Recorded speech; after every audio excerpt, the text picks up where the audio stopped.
Joël de Bellefeuille est l'un de ceux qui s'est souvent fait interpeller au hasard par la police de Longueuil. Mais en novembre 2020, il obtient gain de cause.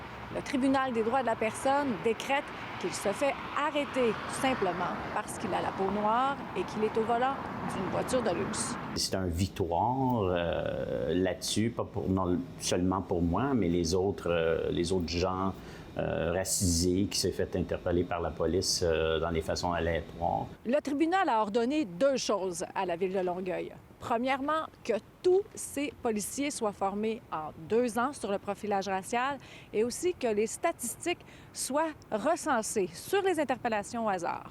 J'étais tellement content qu'il va y avoir peut-être des choses qui vont changer. La ville de Longueuil puis la poste de police de Longueuil, ils n'ont pas fait les ordres. C'est à cause que le gouvernement, le MSP, a rentré.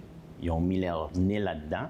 Selon les documents que nous avons obtenus, il semble que le directeur de police ait plutôt choisi d'avoir des discussions avec le ministère de la Sécurité publique. Dans une lettre qu'il a envoyée à la Commission des droits de la personne, il écrit que le ministère de la Sécurité publique a demandé à la police d'attendre la mise en place de cette solution qui devrait être prête d'ici la fin de l'année 2021. Je ne pouvais pas croire que le gouvernement pouvait se impliquer dans un ordre de la Cour, puis que le chef de police a suivi ce ordre-là.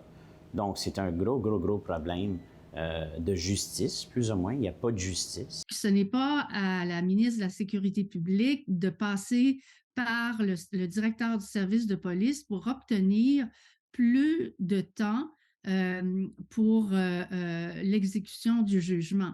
Donc, on comprend mal l'intervention politique ici et aussi sont soumis au principe de la séparation des pouvoirs, qu'on doit respecter l'autorité des tribunaux.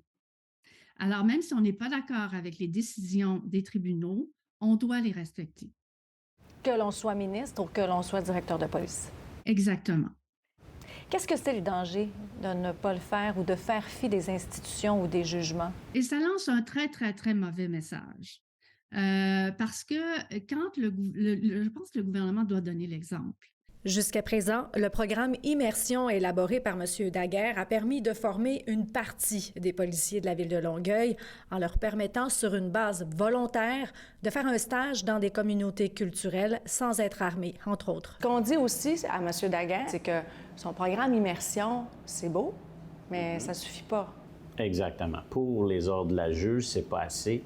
Il faut qu'il aille plus profond pour adresser les problèmes de racisme systémique. Janvier 2023, tout est encore sur la glace. M. Bellefeuille espère donc que la ville soit citée pour outrage au tribunal. Le non-respect d'une décision du tribunal, c'est un outrage et qu'on peut être condamné à une peine d'emprisonnement. Évidemment, pour une personne morale, c'est pas possible, mais à une condamnation pécuniaire de 50 000 $.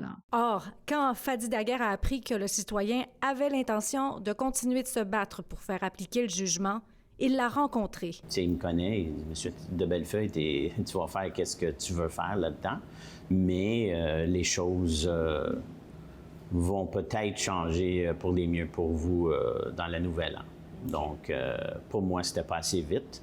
Le ministère de la Sécurité publique nous a répondu qu'il n'a jamais donné d'instruction à un corps de police de défier une décision d'un tribunal. Nous avons tenté d'obtenir la version de Fadi Daguerre qui n'a pas répondu à notre courriel. Nous avons aussi contacté le SPVM, où il travaille maintenant, qui nous a référé à la police de Longueuil. La ville de Longueuil n'a pas répondu à nos courriels, pas plus que Geneviève Guilbeault. Du côté du ministre Bonnardel, on nous informe qu'il n'était pas présent au moment des événements.